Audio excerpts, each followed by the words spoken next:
여기에 대한 세 번째 욥의 위대한 신앙 고백이 있습니다.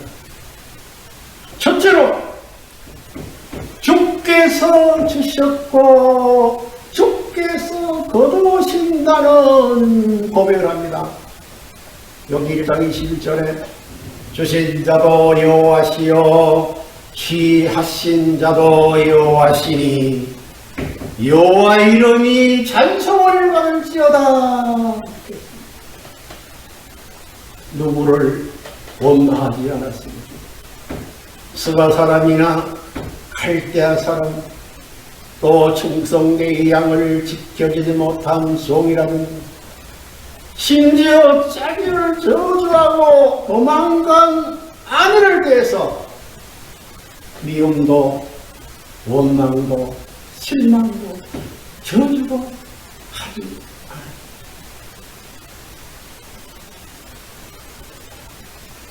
다만 영광을 받으시옵소서, 다만 찬송을 받으시옵소서라고 하나님과 나의 관계, 문제 해결을 하려고 한 이 욥의 위대한 고백을 우리는 찾아볼 수 있습니다. 이 하나님과 직접적인 관계에서 문제를 해결하려고 하는 이 철저한 신앙 고백을 우리가 배워야 할 것입니다. 주께서 주셨고 주께서 거두신다는 이 고백의 뜻이 무엇일까요? 그것은 첫째, 자기의 것은 없다, 소유 관념을 소홀했다는 겁니다. 그럼 내 것이 없다는 말은 뭡니까? 제로다. 그렇기 때문에 자기는 주인이 아니다 이 말입니다. 한국 고유 속담이 있죠. 빈손으로 갔다가 빈손으로 간다는 말이 있죠. 그리고 마지막 사람이 돌아갈 때 입는 그 옷이 뭡니까? 그 옷이 뭐라고 그러지? 마지막 돌아가시는 그 장본인에게 입히는 수의. 그런데 수의는 주머니가 있습니까? 없습니까? 주머니가 없다는 거예요. 참 이게 한국 고유의 하나 이게 그 참 유교 사상에 나온 하나의 그 수의지만은 이거 하나님의 계시적인 하나의 옷이에요. 빈손으로 왔으니 빈손으로 가져갈 게 있습니까? 소위 알몸으로 왔다가 알몸으로 가는 거예요.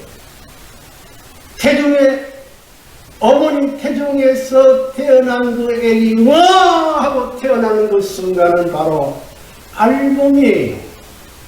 빈손이에요. 그렇기 때문에 그래도 갈 때는 수의라도 한 벌 입고 가잖아요. 얼마나 다행입니다. 주께서 주셨고 거두신다는 고백이 바로 그런 의미가 되는 거죠. 하나님이 주인이시니 내가 가진 이 모든 소유권은 하나 내 것이 아닌 하나님의 것으로 소유 관념을 항상 넘어선 자리에서 살았기에 이 시간으로 이러한 위대한 고백으로 찬송할 수 있었던 것입니다. 그러면 우리의 신앙에서는 어떤 고백이 있어야 할까요? 아버님 말씀, 뜻길 말씀을 보면요. 238쪽에 그 다섯은 직구라는 이름을 가진 자는 자기의 것이라는 소유관념을 넘어서야 한다. 모든 것이 아버지의 이름으로 되어야 되고 아버지로부터 다시 분배받는 그와 같은 관계가 맺어져야 한다고 했습니다. 둘째 욥의 신앙 고백이 뭡니까? 넷째 하늘 봅시다. 욥기 14장 14절 15절 봅시다. 사람이 죽으면 어찌 다시 살릴까? 여러분, 사람이 죽으면 다시 살아납니까? 돌아갑니다. 육신은 흙으로 돌아갑니다. 전도서 12장 5절인가요? 주신 영은 하나님께로 돌아갑니다. 육신은 땅으로 돌아가고 주신 영은 하나님께로 돌아가기 전에 기억하라. 돌아가기 전에 기억하라. 하나님을 기억하라. 때문에 죽으면 다시 어찌 살릴까? 욥이 고백합니다. 나는 나의 싸우는 모든 날 동안 참고 놓이기를 기다렸겠나이다. 주께서 나를 부르셨겠고, 내가 가는 게 아니죠. 하나님 부르시면 가는 거예요. 인정은 제천이기 때문에 주께서 나를 부르셨겠고 나는 대답하였겠나이다. 부르는 데만 안 가고 버틸 수 있어요? 나는 대답하겠나이다. 이 세상에 대한 모든 미래를 다 버렸다는 겁니다. 이 몸이 서지고 육체를 벗고 하나님 앞에 내 영혼이 가서 한 평생 동안 하나님을 만나게 될 때 외인처럼 낯설게 대하지 않고 하나님은 나를 영접할 것이고 지금 이 시간 내 생명을 거두어 가셔도 하나님 앞에 간다는 그 자신감, 신념, 바로 이것이 욥의 신앙 고백의 내세관이었다. 그 다음에 셋째로 하나님의 뜻을 섭리를 믿었다는 거예요. 오늘 이 본문이 있습니다. 13절에 그는 뜻이 일정하시니 누가 능히 돌이킬까? 그 마음에 하고자 하시는 것이면 그것을 행하시나니 그런즉 내게 작정하신 것을 이루실 것이라. 내 모든 생사화복의 이 모든 결정되는 것은 내 스스로가 결정하는 것이 아니라 바로 하나님의 섭리권 안에 하나님 뜻 안에 권이 있다는 그런 얘기죠. 내게 작정하신 것을 이루실 것이라. 이런 일이 그에게만 있느니라. 하나님이 일정한 뜻이 있고 작정한 것이 있다고 믿었기 때문에 잠시 납득이 가지 않는 이런 고난을 극복하면서 나도 모르고 친구도 모르고 부인도 모르고 하나님만이 아시는 뜻을 당신 뜻에 작정한 대로 이루어 가시니 다만 나는 그 뜻에 순종하겠다는 믿음뿐이었다는 것입니다. 또 본문같이 나의 가는 길은 오직 그가 아시나니 나의 가는 길은 오직 그가 아시나니 나를 단련하신 후에 내가 정금같이 나오리라 했으니 내 영혼을 훈련시키기 위한 시험을 미래의 지향적인 소망이 그들 가슴 깊이 간직함에 그 절대신앙, 절대사랑은 절대 복종의 심정을 지니고 있었다고 합니다. 우리는 원리에서 배웠지요. 은사 뒤에는 시험이 있고 시험 뒤에는 은사가 있다. 이걸 안다는 거예요. 그래서 결론적으로 첫 번째 이 욥은 더 큰 축복을 받습니다. 다시 건강도 회복하고 자녀 신남을 다시 주십니다. 또 모든 재산을 배로 주십니다. 그리고 140년 지상에 살면서 손자 4대를 봅니다. 이런 축복을 받은 다음에 비로소 욥이 고백합니다. 전에는 듣기만 하더니 이제는 보았다. 보았다. 이 보았다는 말은 여러분 어떻게 생각하십니까? 하나님과 하나가 됐다. 하나님을 통했다 이 말입니다. 오늘 세계가 통일성전이 참 아버님 권한권으로 돌아오는 축복을 받는다는 의미가 무엇입니까? 아버님 권한권에 들어간다. 이 말은 권한권이지만은 넷째로 보면 하나님 아버님의 심정 사정권과 일체가 된다 그런 말이에요. 또 하나님 참고인 3대 왕권과 교류하는 신령교류의 통합이 이루어졌다. 이것은 다른 말을 표현하면 아버님의 직접 주관권 안에서 살 수 있는 은혜, 은총, 은사를 베풀어 주셨다라고 보는 것입니다. 즉 보고하고 문문하고 문의의 삶을 살 수 있다는 그런 얘기입니다. 아버님 말씀 하나 보겠습니다. 옛날 에덴 동산에서 해와가 천사장으로부터 유혹의 말을 듣고 아담에게 가서 천사장이 이러이러한 말을 하는데 어떻게 하면 좋겠습니까? 하면 의논했던들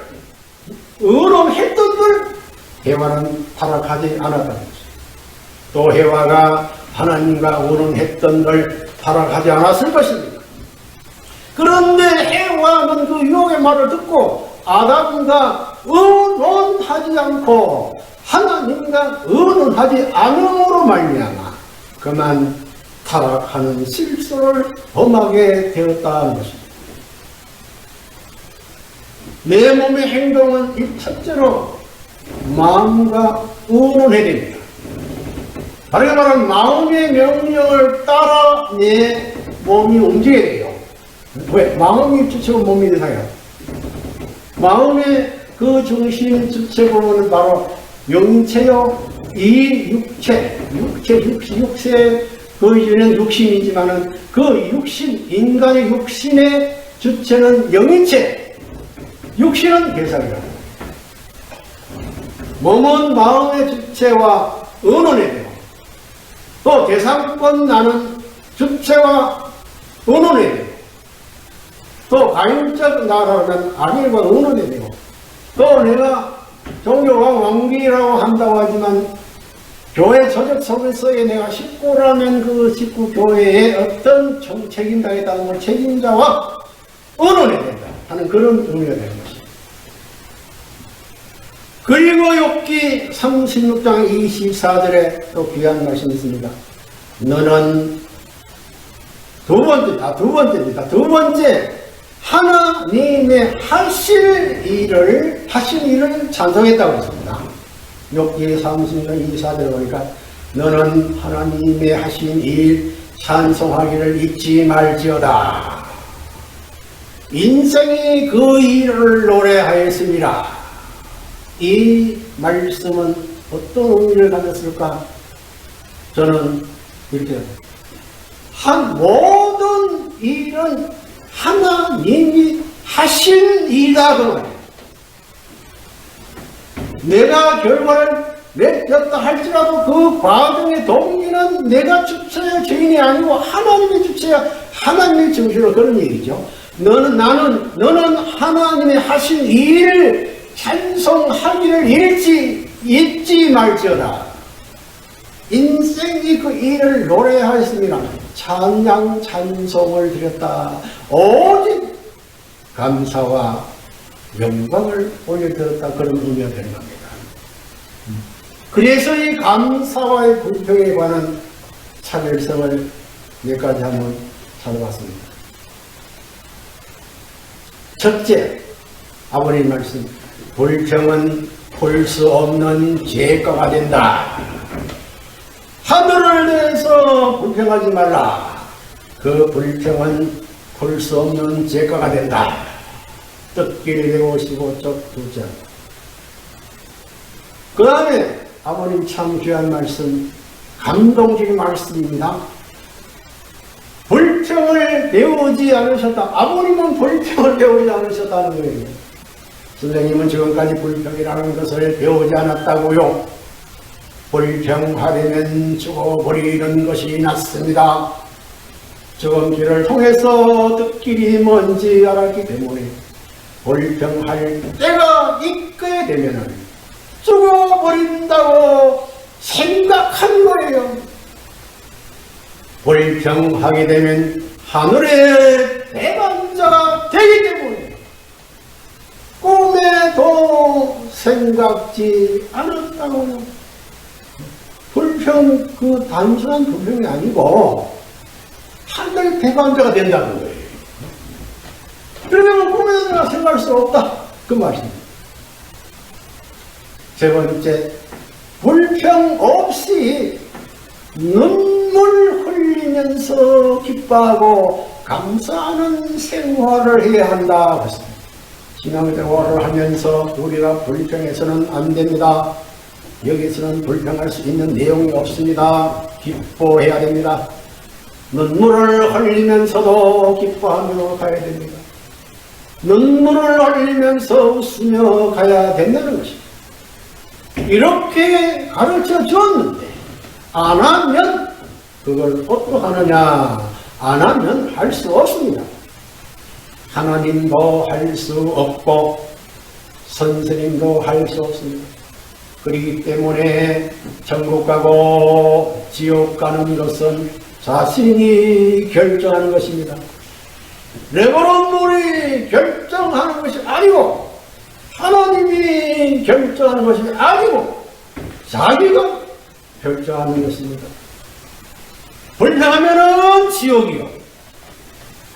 불평할 때를 감사하며 가면 천국이라는 것입니다. 선지 96권 123쪽 전성에게도 있습니다. 680번.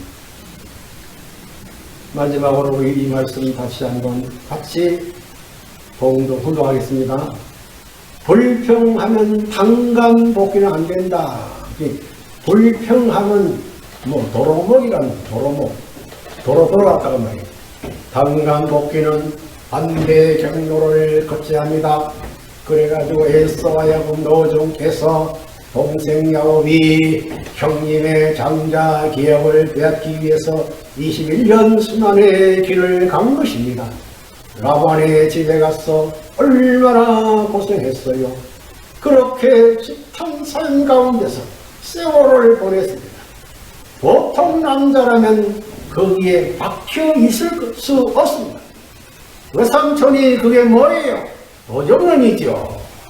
그렇지만 그 어려운 환경을 참으면서 21년, 그것도 2년이 아니고 21년 동안 불평 없이 보낼 것입니다. 라고 아버님 말씀을 다시 한번 우리가 확인해봅니다. 오늘 욥의 위대한 신앙 고백에서 우리는 이 두 가지 이 교훈으로 삼아서 우리 세계 평화 통일 성적 종족 왕국에 가는 길 앞에 이 위대한 욥의 신앙 고백을 교훈으로 삼아서 신앙에 승리하는 또 하나님의 섭리 앞에 승리하는 우리 모든 종족 왕국이 되시기를 축원하면서 말씀을 마치겠습니다. 감사합니다.